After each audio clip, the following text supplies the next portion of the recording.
Pai justo, nós te agradecemos por estarmos reunidos neste momento, para que o teu nome seja glorificado. Estamos dando sequência, meu Pai, naquilo que teu Espírito tem nos dado a cada dia, da tua palavra, a porção vinda diretamente de ti para nós, pois sabemos que hoje nós caminhamos através do conhecimento que vem do teu Ruach. Que tu possa derramar sobre as nossas vidas a tua misericórdia, o teu amor, que possamos a cada dia fazer com que o teu nome seja conhecido e a tua verdade seja explanada, para que muitos possam vir a conhecer realmente aquilo que é a tua vontade.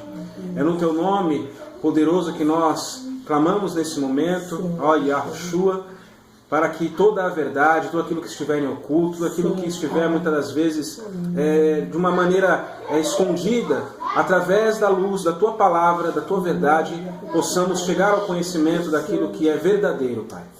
Por isso, dá-nos um momento precioso na tua presença, que possamos, nesse momento, pedir que a tua sabedoria venha nos ajudar a compreender aquilo que muitas das vezes no nosso dia a dia, em toda a nossa vida, nós interpretamos de forma errada.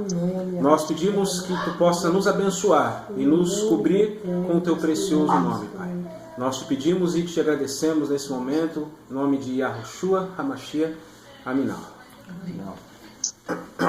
Bom, a gente vai dar sequência naquilo que nós estávamos falando. A semana passada a gente falou a respeito das duas testemunhas, a gente encerrou nisso, né? Foi. Encerramos nas duas testemunhas, na qual a gente até chegou na questão daquilo que a própria palavra diz de quem poderia ser as duas testemunhas, né? A gente parou naquele detalhe na qual é claro e evidente que pela palavra e pelo próprio ensinamento que nós encontramos nela, provavelmente nós sabemos já que será Enoque, né, e Elias, né? Então a gente parou nessa parte e hoje a gente vai dar sequência falando a respeito de algumas outras coisas aqui da revelação, né, do Apocalipse.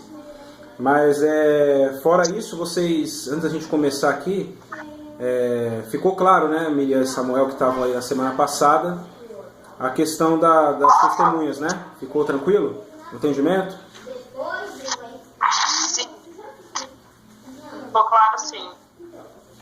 Beleza. Pode ir. Bom, essa situação das testemunhas, né? Que nós tínhamos falado, não tem muito o que nós tratarmos além do que já foi colocado, né? Porque essa situação ela é até simples. Eu queria falar hoje de uma outra questão que está lá no capítulo 17 de Rit Galut, né? 17 de Apocalipse. Eu já mandei com vocês. Nós vamos ler um trecho só. Hoje nós vamos ler um pouco menos. Nós lemos bastante na semana passada, mas esse tema em especial nós não vamos precisar ler uma porção muito extensa. Vai ser mais tranquilo, tá? A partir do parágrafo 1º, fala assim, ó. Bom, o título do texto, né? A descrição... Tá ouvindo? Estão ouvindo? Pode falar. Tá. A descrição da grande prostituta, tá? Então, diz assim, então um dos 7 anjos que tinham... Ué, tô ouvindo alguma coisa, sim. Eu tô ouvindo alguma coisa em inglês aí. Saiu um som aqui da caixinha que a gente tá tentando conectar. Ah, tá. Bom, vamos lá. Então, um dos 7 anjos que tinham as 7 taças veio e me disse, venha, eu vou mostrar a você o julgamento da grande prostituta que está assentada sobre as muitas águas. com a qual os reis da terra se prostituíram, e os habitantes da terra se embriagaram com o vinho da sua prostituição. Então ele me levou em espírito a um deserto, onde vi uma mulher montada em uma besta de cor vermelha, coberta de nomes blasfemos, e que tinha 7 cabeças e 10 chifres. A mulher estava vestida de púrpura e vermelho escuro, adornada de ouro, pedras preciosas e pérolas, e em sua mão havia um cálice de ouro cheio de vinho, que representava as suas abominações e as impurezas da sua prostituição. Na sua testa estava escrito o nome simbólico: Baval, a grande mãe de todas as prostitutas das coisas abomináveis da terra. Baval, até que nós vamos ler, Baval significa Babilônia. Esse nome Baval daí vem Babel, tá? Cadê o áudio? Só mesmo. Peraí, liguei aqui, vou desligar. Muito ruim, gente. Muito ruim. Internet, né? Tá, vou esperar. A gente tá com problemas. Não tem problema, pode ver. Vai, mãe. Espera.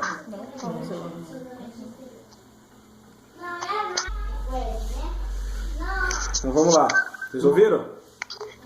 Pode ir. Tá.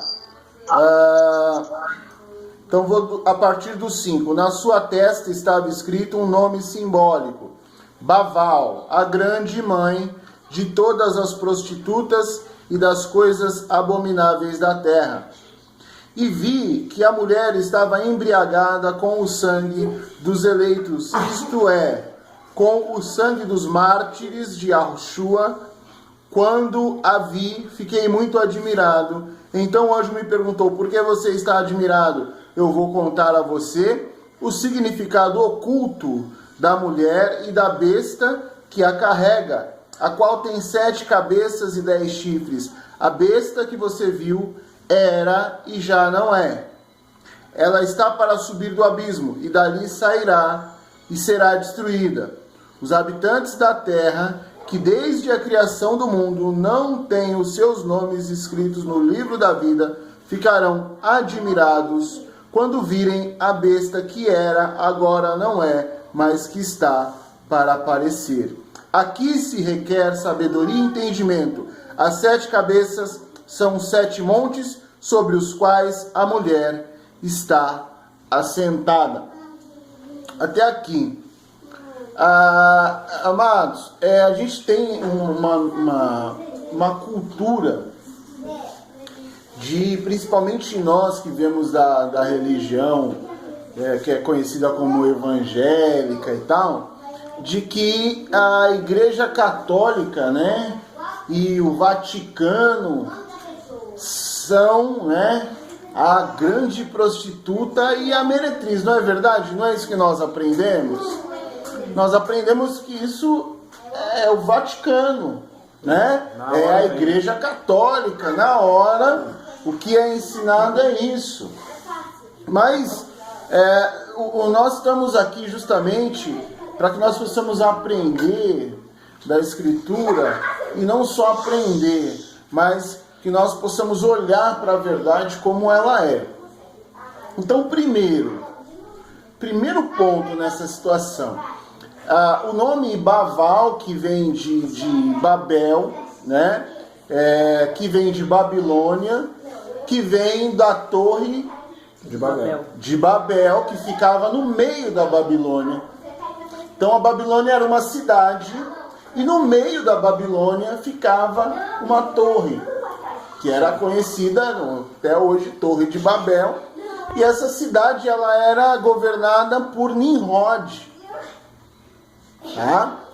Nimrod, ele é o próprio Zeus da mitologia grega, lembra? O Zeus, ele é o próprio Zeus da mitologia grega. Porque Nimrod tem toda uma história sobre ele e sobre a sua esposa, que era Samiramis, e sobre o seu filho, que era Tamuz. Tá? De onde vem uma série de tradições, entre elas o bolo de passas, que é o panetone. Tá? E esse Tamuz, ele morreu numa caçada, caiu do cavalo e caiu sobre um tronco de um pinheiro. E no lugar que ele caiu, o sangue escorreu, nasceu um broto. Depois de algum tempo, viram lá um broto de pinheiro. E por causa disso, no reino foi estabelecido que os súditos deveriam tirar da floresta um pinheiro em determinada época do ano, que foi quando ele morreu, sim, levar para a sua casa e enfeitar e endeusar aquele pinheiro.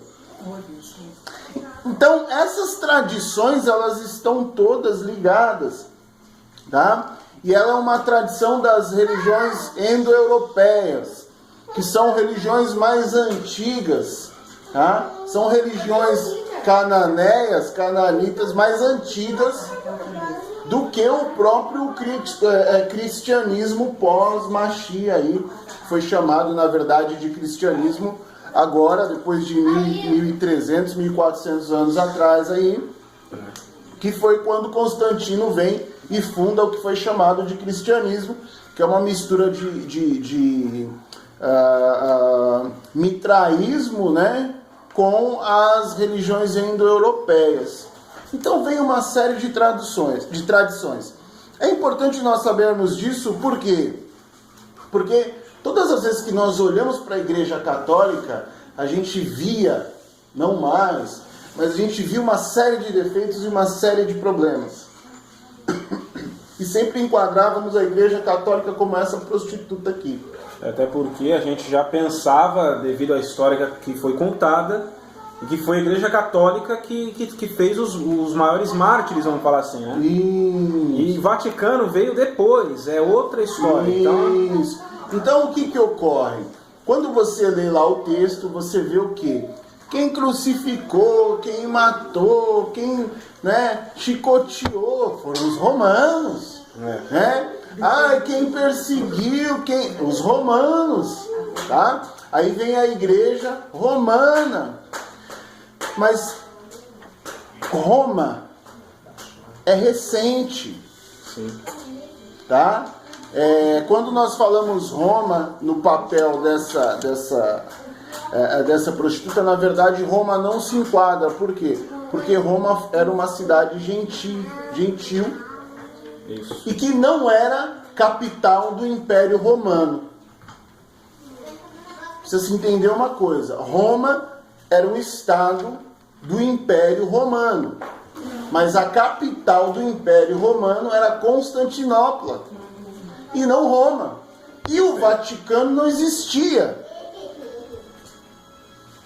O Vaticano veio existir agora, de 1950, 48 para cá, que surgiu o Vaticano.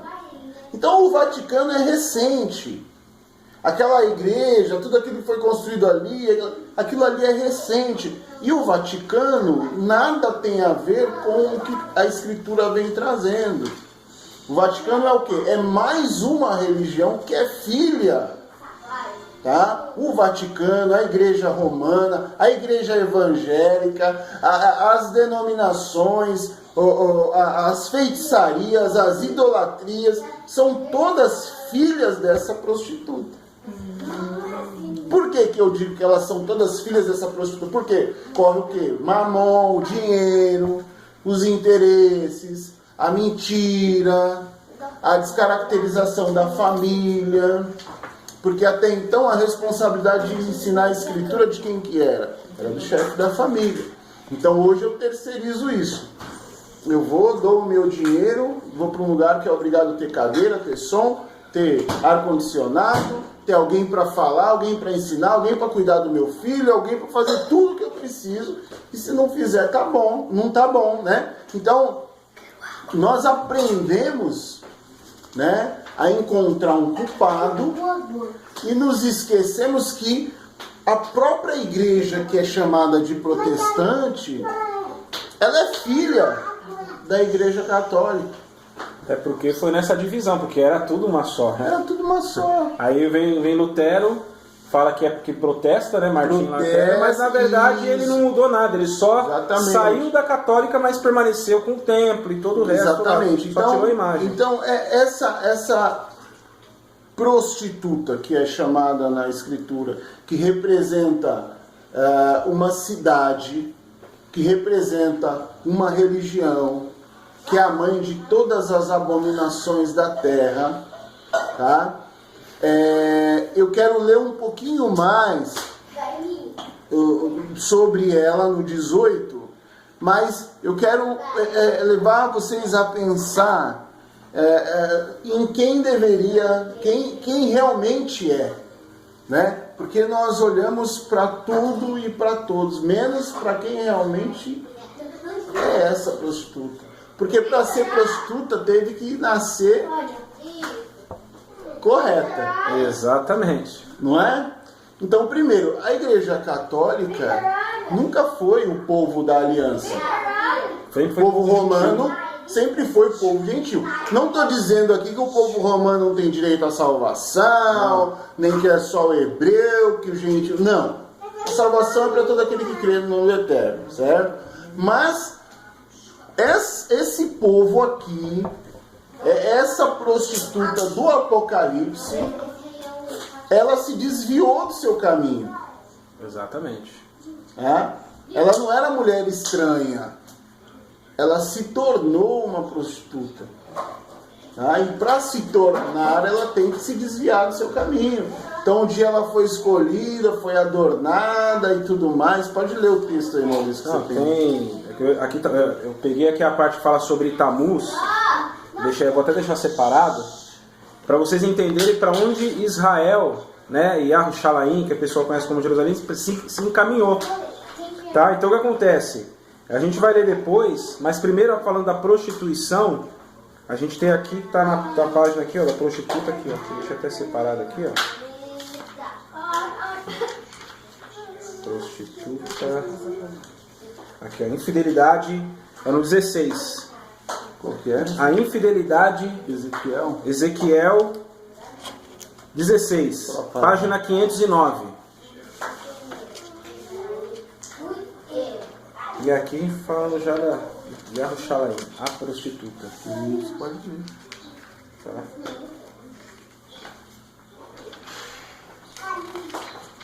Eu vou ler, acho que já direto do versículo 23. Eu vou ler a partir do versículo 23. Porque aqui, se vocês quiserem ler antes, vocês vão ver o caminho de toda a infidelidade que Yahushalaim cometeu diante do Eterno para se prostituir.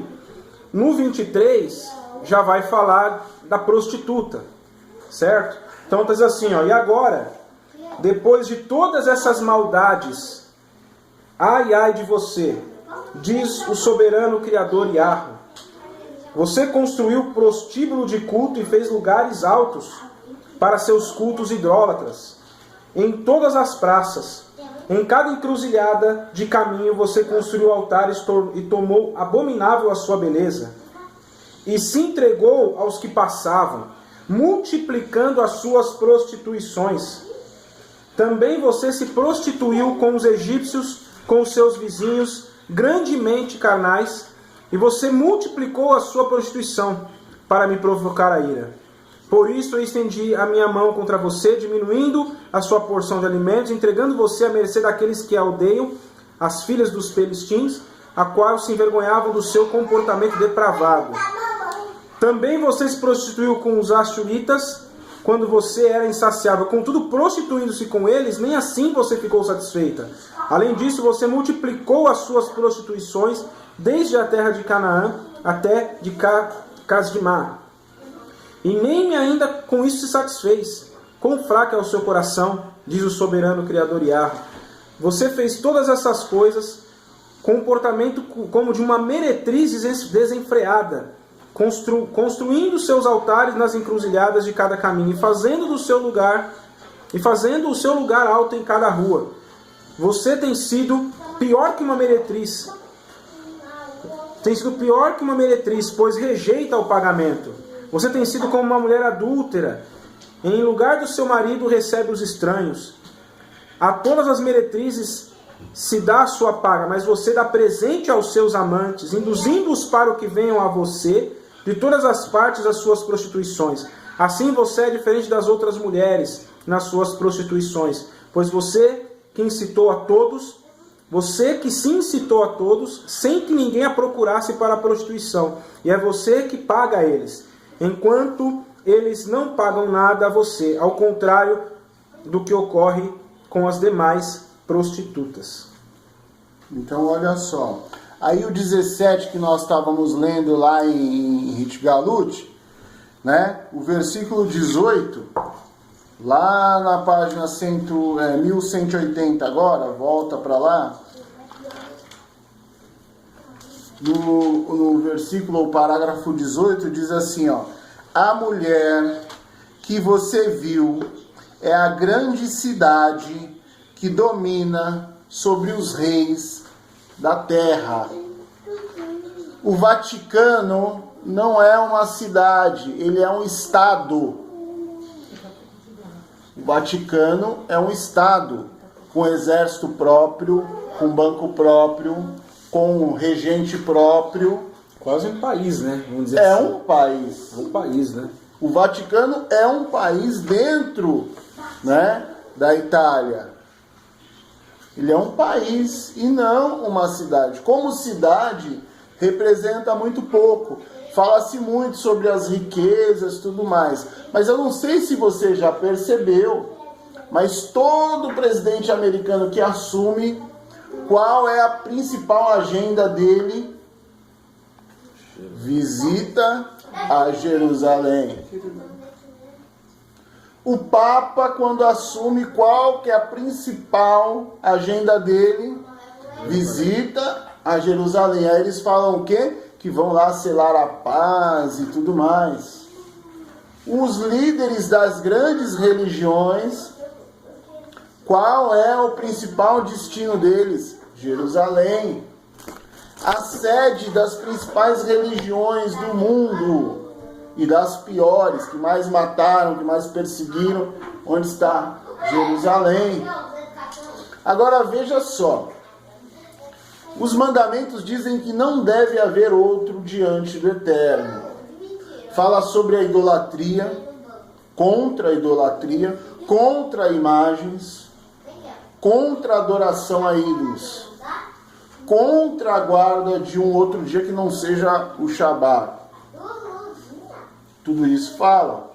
Você chega em Jerusalém, tem igreja do sepulcro, igreja do matrimônio, igreja não sei da qual, mesquita não sei de onde, sinagoga, o que em Israel era proibido. Não podia ter. Na época estava tudo derrubado. Se tivesse, era arrancado e jogado para fora, com casa, com cachorro, com tudo. O povo todo era proibido na terra ter esse tipo de coisa. Então, o que foi feito? Por que disse assim, ó, a besta, o texto falou, a besta que era, já não é, mas irá a ser, e todo mundo vai se... Porque o Estado, Israel como Estado, deixou de existir. E retornou agora em 1948 através de um tratado da ONU, porque a verdadeira foi destruída e varrida do mapa por causa da desobediência e da idolatria. Então eles pegaram uma cidade edomita próxima da região, os romanos restauraram essa cidade, alargaram as suas ruas, fizeram uma cidade turística. Totalmente turística. E colocaram aí para o povo ver. Essa é a mãe de todas as abominações da terra. Por quê? Porque todas as religiões saíram de dentro desse judaísmo que está aí. Por isso que eles falam, Israel é a mãe das religiões monoteístas. Já viu isso? As religiões monoteístas têm como lugar sagrado na terra Essa Israel que está aí. Perfeito. Né? Aí você vai ver lá nas ruas de Israel, tem o quê? Tem gente vestido de lençol carregando toco, carregando cruz para lá, pagando penitência. Tem aquele monte de igreja, tem lá um buraquinho onde dizem lá que botaram a cruz lá. Tem o rio lá, o pessoal vai lá tomar banho no rio. Aqui é o Rio Jordão. Vamos lá, eita! Aquele rio paradinho, sendo que a Escritura fala que o Rio Jordão é um rio caudaloso. E é o rio que mais tem declínio na face da terra. Ele começa num lugar alto e termina num lugar muito baixo. Então até isso eles montam toda uma estratégia, montam todo algo que é turístico para que as pessoas possam ir lá e se prostrar diante daquela situação. Quando a Escritura relata que o que? O povo, por causa da desobediência, foi destruído e as cidades foram queimadas a fogo. Uma das coisas é que esse Israel que está aí, você chega lá no lugar que eles dizem que era o templo, o que está lá? Mesquita. Uma mesquita. Como é que é Israel? Se lá no lugar que deveria estar o templo é uma mesquita. O que em Israel era inconcebível. Não pode ter. Por que que está lá? Porque realmente tudo isso foi trocado para que as nações fossem enganadas. E aí nós aprendemos a olhar sempre lá para a Igreja Católica, que é o quê? Que é filha. É filha, exatamente, né? Dessa religião judaísta. É filha, né? do mitraísmo com essa religião que está aí. Aí você pega, por exemplo, no mitraísmo a ceia com vinho e com pão, aquele negócio do sol invictus, né? Que o padre pega lá aquele sol, né? E mostra para todo mundo, né? A Trindade vem no mitraísmo, essa história da Trindade, a história da cruz, porque era madeiro, mas você vai no original na Escritura, não tem cruz, tem madeiro, uma estaca que a pessoa fica lá fincada naquela estaca. Prega as mãos, prega os pés, é uma estaca. É a cruz. Né? A cruz é do sol invictus. Que na verdade, se vocês procurarem pesquisar, a cruz ele fala que foi uma visão que Constantino teve vindo do sol, ele viu uma cruz. Só que não é uma cruz, é o T de Tamuz. Quando você vê Tamuz sendo o filho do sol, que é Nimrod, que é o sol que é adorado, que é criado, que você vê a Igreja Católica adorando o sol e tudo mais, quando ele teve essa visão, é que ele não teve uma visão, é que na verdade o T de Tamuz, que é aquele T que os católicos usam, que vocês veem aí, é de Tamuz, que é o filho de Nimrod, que é do mitraísmo, que foi ele que gerou toda essa situação hoje de Cristo, essa coisa, toda essa situação. Isso foi criado. Tá? Isso foi criado, na verdade, esse rei, a Babilônia, vamos falar assim, né? O rei da Babilônia, já perdura faz tempo esse principado aí. Exatamente. Lá de trás. Aí você tem essa situação muito clara hoje. Você observa que alguns católicos, eles carregam aquele T. Percebeu que a cruz mudou? Não é cruz, é um T. Não tem a É um pontinha, T. né? Não tem a pontinha. Percebeu? Que aquele T de Tamuz, aquilo ali. Então, no século XIV, século XV ali, um francês inventou a letra J, que era uma letra para a realeza, que simbolizava a realeza. É um I com som estendido. Por isso que ele fecha a portinha ali, ele aumenta a cauda do I.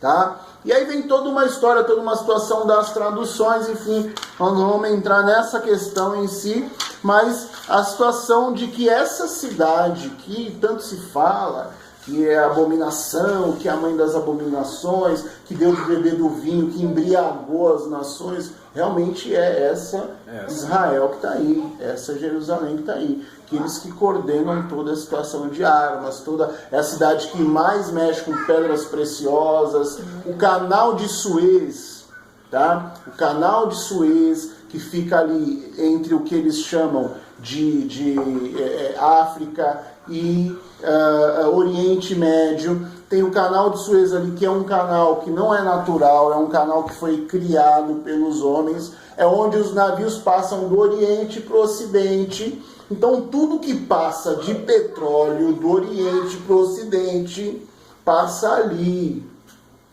Quem controla tudo que é mercadoria, quem controla tudo aquilo ali são os sionistas que dominam Israel. Que criaram Israel, né? Criaram esse Israel que está aí. Tá? Então, por exemplo, o Silvio Santos. Todo mundo fala que o Silvio Santos, vou citar aqui, o Silvio Santos é rico, o Silvio Santos começou vendendo carne do baú, o Silvio Santos era um coitado, hoje o Silvio Santos é um rei e tal, e tal, e tal. Você acha mesmo que um homem é capaz de pegar um monte de panela e fazer carne e virar um Silvio Santos? Tá? O tataravô lá do Silvio Santos, ele acabou com a Espanha. Ele levou todo o dinheiro da Espanha, porque eram sionistas já na época. Tá? O Silvio Santos pega o avião para ir para Israel, o teu avião vai fazer uma rota, o dele vai fazer outra. Por quê? Porque faz parte dessa cúpula sionista que dominam as nações.